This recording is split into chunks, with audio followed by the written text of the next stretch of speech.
you guys, what's up, what's going on? We're back for Baddies episode, I don't know, I think we're up to episode 10 or something like that. If you're not yet part of the family, definitely make sure you hit boom, subscribe, turn on your post notifications so you don't miss any of my amazing videos, you know what I'm saying? And support your girl. I do have another website in general. It's called empresslooks.com, where I do sell posh hair accessory clips like this one, which says blessed. It probably looks kind of upside down or whatever because it's, you know, the camera phone. But yeah, I have like a whole bunch. It's in the description area, so definitely check it out and support your girl, or you know, get it for your sister, your daughter, whatever, your moms, your aunties, anybody. Okay, support your girl and help us to keep this going and flowing. All right, y'all, because I'm really trying to dedicate a lot of time and energy into being consistent and giving you guys these weekly videos. All right, we back on it. We hopped on it like we never left because I was gone for a little minute. But all right, so let's go ahead and talk about it. So I mean, things was getting real wicked, okay, and spicy at the party where Sidney Starr wanted to make her grand entrance, and it was just getting, she was just like antagonizing them and just, you know, trying to call them out, make a scene. Like I told you in the last episode, in the last recap that we did, like she's just one of those people that do extra stuff to get attention. Like they don't care if it's good attention, bad attention, they just gonna do things, you know. They don't shake the table because they want to be viral. They want people to say their name, you know what I'm saying? Just attention grabbers. But Jayla, she was not here for it. She was like, she took another one of the mics and was saying what she had to say. Yeah, she was like really holding it down, had the crowd saying what she wanted them to say, like ooh or whatever. So yeah, I mean, honestly, I just feel like she was also giving her too much energy, but that's just my thought about it. So now they reach New Orleans the next day, and Slim and Rollie, all of a sudden they missing, so nobody knows what happened. But apparently off camera, Scottie felt like she needed to approach Rollie and talk some BS in her ear, talking about, oh, I don't know why you needed or felt the need to want to have a fight with Creshawn, or jump in on the fight with Creshawn. And Rollie felt some type of way about it. I mean, honestly, at the end of the day, I feel like that was, first of all, that wasn't Scottie's place or position.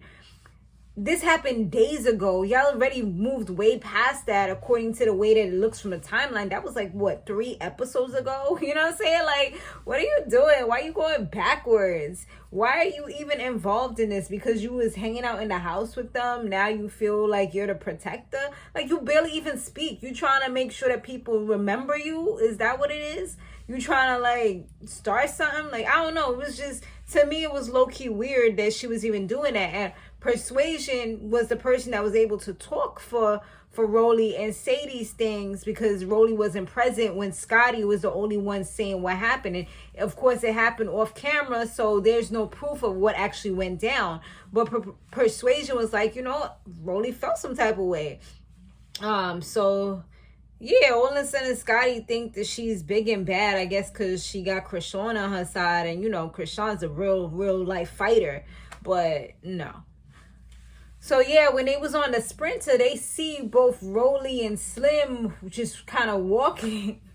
Well, actually standing there like streetwalkers. I'm like, what y'all doing? Like, I guess they was waiting for like their transportation or whatever. But another thing that I noticed that was real weird about this scene. All right, so first, Natalie's like, you know what? I'm going to go talk to them, try to get them back on the bus. So everybody's like, all right, cool. You know, at the end of the day, even though they too fond of each other, they all kind of like a sisterhood or a family, supposed to be, allegedly, whatever. So she's like, you know what? I'm going to do that. I'm going to put Scottie on video call, and I'm going to go talk to them. So she has it so everybody can hear what's going on. And Rollie was just like, you know, you're the main part of the problem. Rollie was dead calling her out. So now the weird thing that I saw, or I noticed, did y'all notice that freaking Rollie did her makeup while she was outside? Like, because when they first showed that scene, if you look, she was barefaced. And all of a sudden, later on, while she was about to have her epic, like, screaming match, well, she was the one screaming and sunning. I feel like she was dead sunning Natalie. I see her with eyeshadow and stuff. I'm like, wait, what? Like, what she had it in her bag. She was like, oh no, I'm about to be on camera. Let me fix this up. But I can't even say that because she's the type that she don't care. We done seen her in just her braids, you know, bare face, partially naked, like just whatever. I mean, she got no shame in her game. She got that confidence, more power to her. But yeah, she was like, she was just like, it was like crazy because she was like really like telling her like, you're the problem. You're the one who keeps on stirring shit up and starting stuff. So, yeah, Rollie, she dead called the Uber or Lyft or whatever, and she was out. A nice little Tesla one too. But they pulled up to their new Airbnb or whatever, you know, luxury Airbnb. And, when they got to the area, it was low-key like some like bad neighborhood. It looked like in the hood, you know, but the house was absolutely gorgeous. And on top of that, they had a special surprise. They had a new Baddies bus. At first I was like, is this the same one? But no, it wasn't the same one. This one was probably a little smaller, I'm assuming. And it didn't have as many intricate things as the last one had. This one had stripper poles and stuff. So I guess that this one probably works with strippers. So maybe these drivers will be more inclined to stay. And they're more equipped to handle these types of clients, as opposed to the other one. They're like, oh hell no, we scared for our life. They telling us pull over. I'm not doing this. Like, I'm trying to make it home to my family. They too distracted for me while I'm trying to, and I don't want to get in trouble with my wife when they see this stuff and I'm driving. I'm just saying anything at this point, but y'all get what I'm saying. Like, they was just, the last bus driver was just really not with it. So yeah, like that, like I said, that the new house was like real nice. They was excited about it. And Jayla, they was having a little kiki moment. Persuasian was there too. They was talking about, oh, like, what do you think about Natalie? And Jayla's like, you know, she's my bitch or whatever. Yeah, she be stirring shit up, but you know, and they was just saying little things. I feel like some of the stuff they was saying could be perceived as negative or rumors or whatever. And Persuasion, she like, I ain't about to be sitting here talking crazy with these chicks that don't even like me. I'm gonna just sit here and just listen. That's it. And that's the smartest thing to do. Actually, an even smarter thing to do to just keep yourself out of trouble altogether would be to just get up and walk away. But if you're trying to like have, I guess, a little moment with people, then I guess like it would be okay to kind of, you know, sit there, but just somebody try to say you said something, roll back that tape. Roll it back because I ain't say nothing. That would be mean because you ain't gonna say that I said something when I know I was just listening. I didn't even shake my head. All I did was listen. I was like this. Okay. Yeah, I see what you're saying. But I ain't never, you know. You ain't gonna put words in my mouth and have me losing my money from the show. You know what I'm saying? So that's probably what she like. This is my bread and butter right now. Like, this quick money. I'm on a show again and I'm getting money and I'm able to like promote myself again in my Instagram and be an influencer and all that. Nah. Yeah, you're not gonna have Natalie mad at me. She my boss at the end of the day.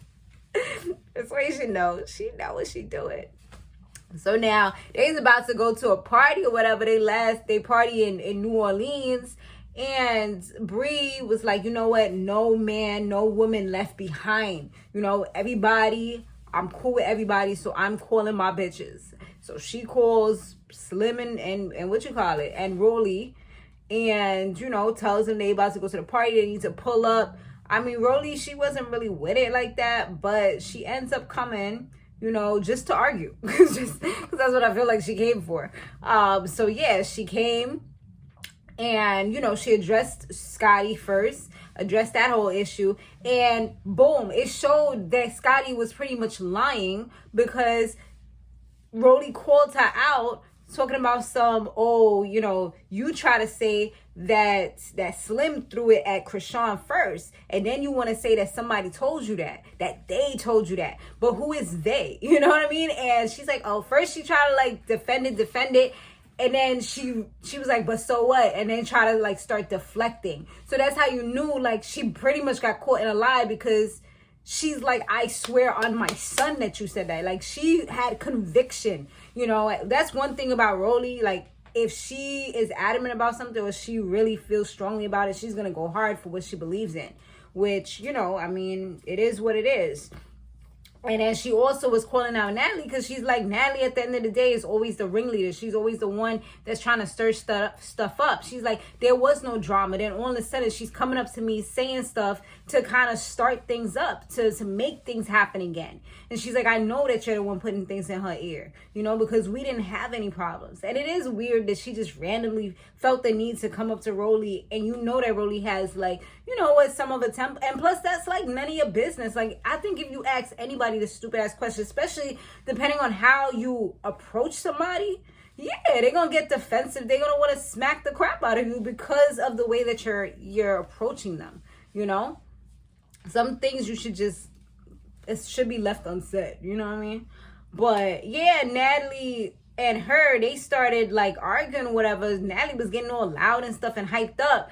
But it wasn't even a moment for that. I was like, hey, why you? And that's the same thing that Rollie said. She's like, why are you getting so hyped up? She was like, you only do this when there's cameras around. You don't do this when there's no cameras around. And Rollie's like, nah, like, I'm not with this. Like, I am going to go off on anybody. Like, I don't care who you are. Because you're supposed to be the EP. You're supposed to be bringing us together, sisterhood and all that. And you're the main source of the problems. But, I mean, at the end of the day, like, to be fair, most of these reality shows are like that. If there's no drama, there's not going to be any reason to watch the show. You know what I mean? So pick a side. You got to have one or the other, you know? And I'm pretty sure she knows when you was in Real Chance of Love, there was a lot of drama being stirred and started, and it was because of Chance, or it was because of the executive producer. So just because she's a part of the show and she's also the executive producer, don't be like, it's kind of fake to be calling her out when the same thing happened, and you know that these types of things happen because you was in a reality show pretty similar, you know? Well, it wasn't that similar, but you know, like you had chicks that you had to fight and stuff like that. So I don't know, that's a little fake to me as far as that particular part. But I also get where Rollie's coming from, you know. And I guess Natalie had a lot of pent up frustration because at this moment she's ready to fight. Like, she was chilling for the most part, except with Sarah. I mean, she had a little uppity moment with Sidney, but at this moment she was just like, nah, like, I'm done with everybody sending me, talking to me crazy. Like, I'm the EP. Like, at the end of the day, it's like, you don't talk to your boss like that unless you're ready to get fired. But your boss also doesn't congregate with you like that. So it's like, pick a side. You can't have both. Like, either you're going to be one of the baddies on the Bad Girls Club, or you're going to be their boss. You know, it's like, that's where the lines kind of get crossed, I think, because you're acting like everybody's friend. That's why they say, what is the word? I forgot what it is. But I remember when I used to work in HR, it's like they didn't want us to hang out or fraternize with, you know, the people that we were hiring or anything like that, because they're supposed to look at you as the higher up, not as the person that they're cool and chilling with, you know what I mean? And then they want favors from you or whatever. They just think that you're their friend. You're supposed to do favors for them. And then if you try to ask them to do something on a managerial level, then it's like, I thought it was cool though, you know? So it's like, which one are you going to be, you know, unless you tell them from the jump, like, once we're at work, this is a work relationship. If we're outside, then that's different. But that's something you have to kind of, you know, talk to them about.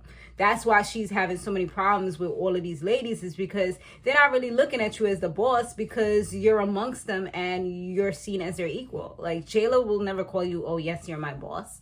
You know what I mean? Like, you're her friend. That's what she sees you as. So I don't know. That's where I think the lines get crossed. But she was just like, yo, I'm sick and tired of this because everybody keeps on disrespecting me and I'm done with it. But it's like, you didn't give that same energy to Creshawn. You know what I mean? You treat her like she's a little baby, but she's the best fighter out of everybody. You know what I mean? She could probably kill you with her bare hands, but you don't give that kind of energy to her. But now you want to give it to Rollie, but it looked like Rollie was giving her some good licks, man. Like, it looked like she had some good contact with her head. I don't know. I mean, the guards came and pulled them apart because, you know, you can't let the boss get beat up. But I don't know, y'all. We'll see how that goes. But definitely spicy. But yeah, we shall see how that goes. I mean, they showed some scenes from the party that they're gonna be with Rel and all that stuff. It looked like Natalie didn't even get a chance to get herself together after that fight. I mean, she just pulled on a hat, threw on a shirt, pants. It was just like, you know what, I'm about this life. Like, you know, and I'm going to be in boss mode right now because I can't look pretty. My wig done got snatched off. My makeup people ain't here. I don't know. But yeah, I'm saying anything now. But thanks so much for watching, guys. I'll see you guys on the next one. Later.